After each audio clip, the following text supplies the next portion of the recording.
बात में आपका स्वागत है। मैं शैला खान आइए ले चलती हूँ झांसी की कुछ मुख्य खबरों की ओर।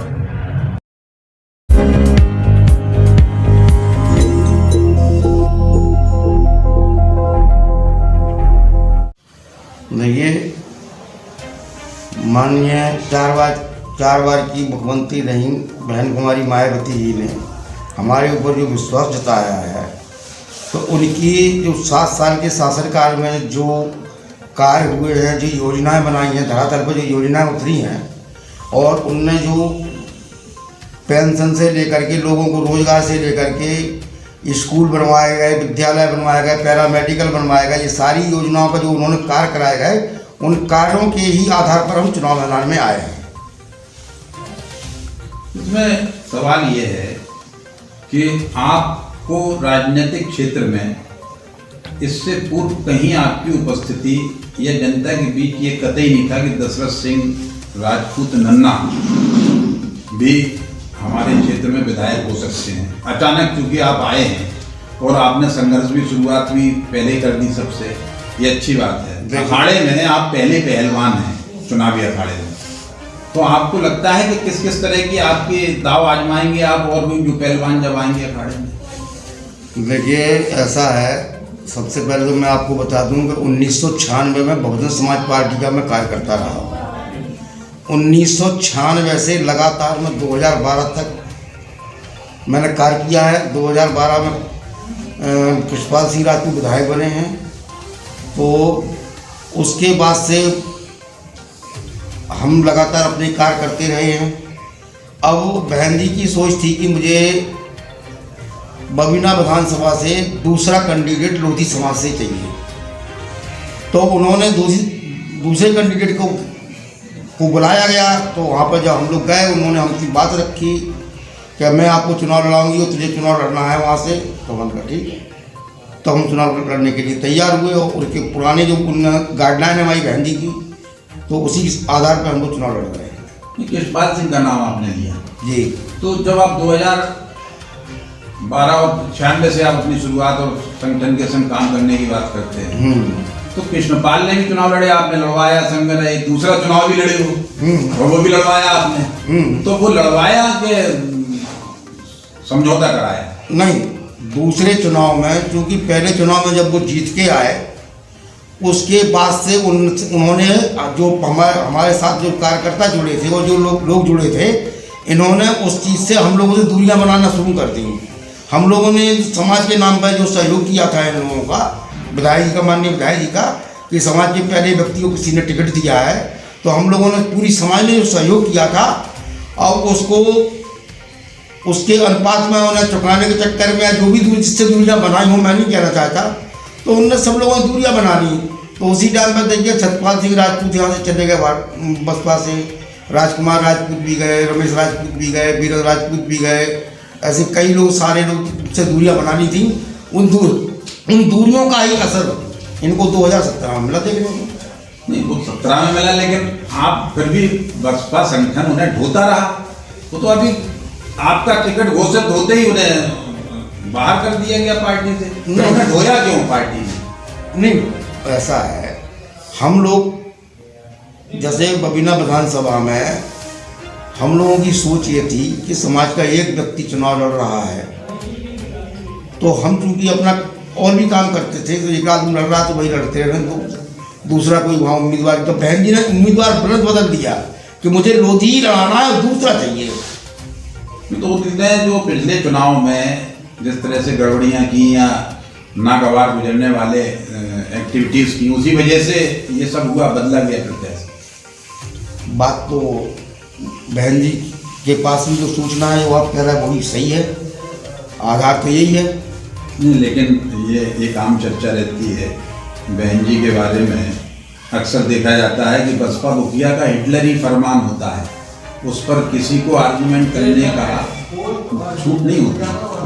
ये तो क्या आपको लगता है कि आप भी स्थायी प्रत्याशी हैं? बिल्कुल।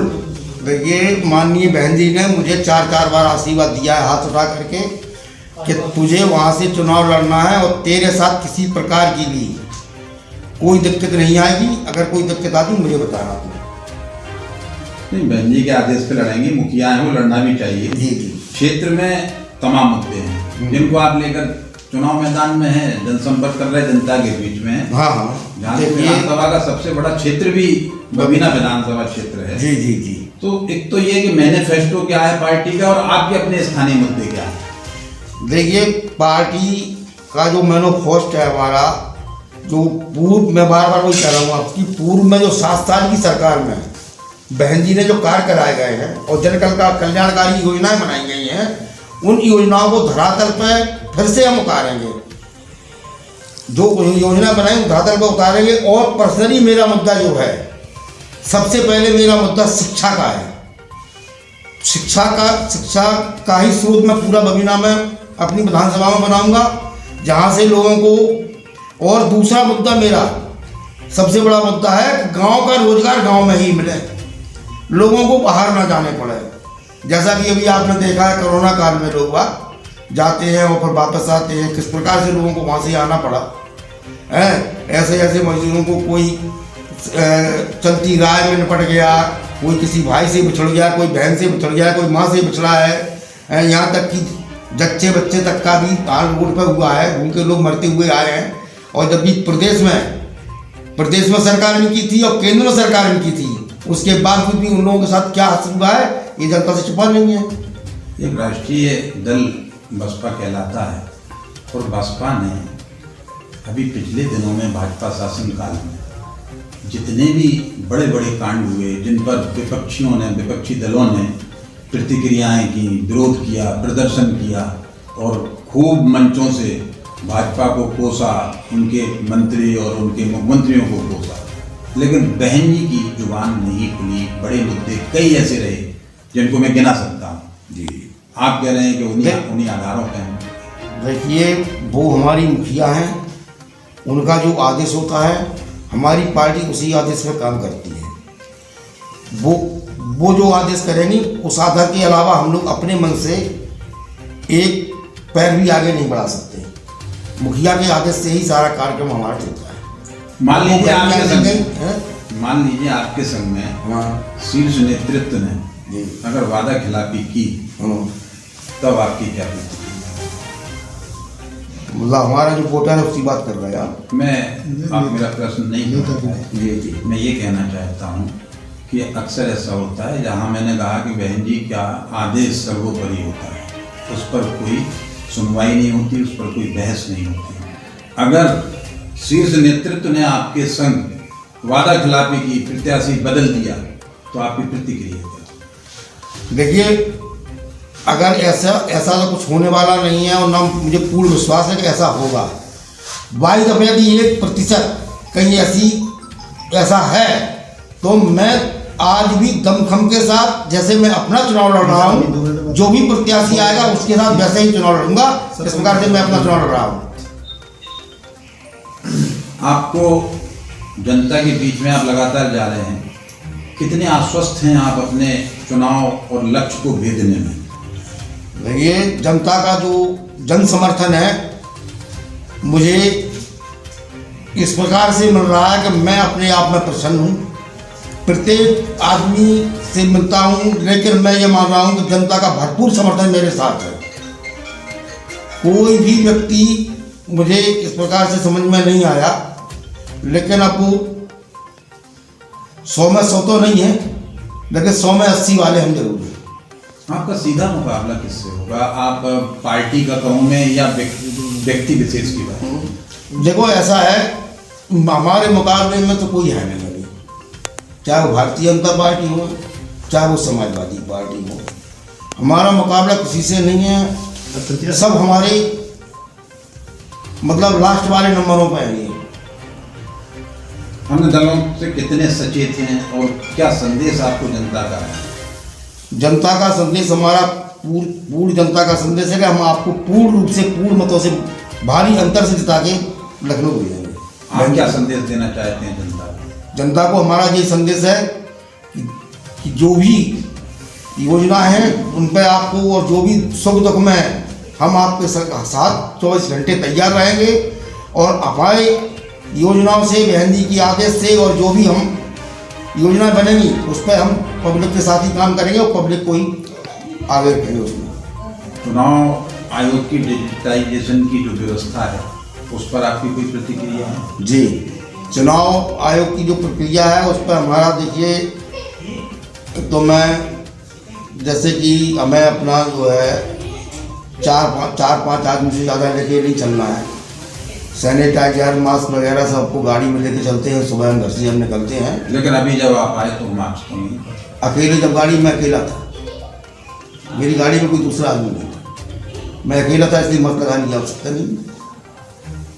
चुनाव क्षेत्र में इस्तेमाल जी जी, पूरे नियमों का चुनाव आयोग के और हाँ, प्रोटोकॉल का पूरा आप पालन करें।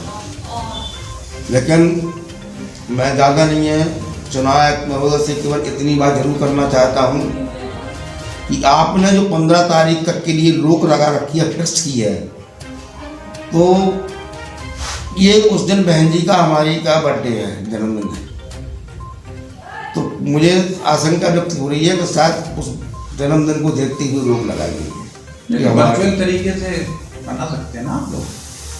नहीं, अब जब उन्होंने 5 आदमी के लिए कह रखा, 5 आदमी जाकर बिगड़ नहीं होगी, अब पास में नहीं जाएंगे। वर्चुअल फंक्शन पे रोक नहीं है। ये मैं कह रहा हूँ, जो जैसा भी कुछ हो कर उनसे नहीं कहना है।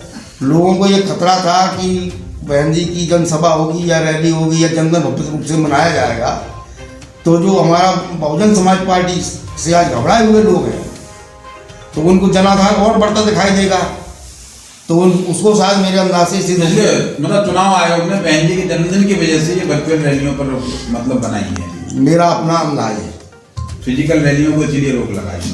जी जी, अंदाज है या अब यही देखिए आपकी मुस्कुराहट बता रही है कि कहीं ना कहीं आप पार्टी प्रोटोकॉल के उससे बाहर जा रहे हैं। नहीं, उसका मैं बाहर नहीं कह रहा, उनके हमको तो आप ताल ठोक के मनाएंगे जन्मदिन? काय से मनाएंगे, अब तो घर बैठ के मनाएंगे। धन्यवाद। ठीक है।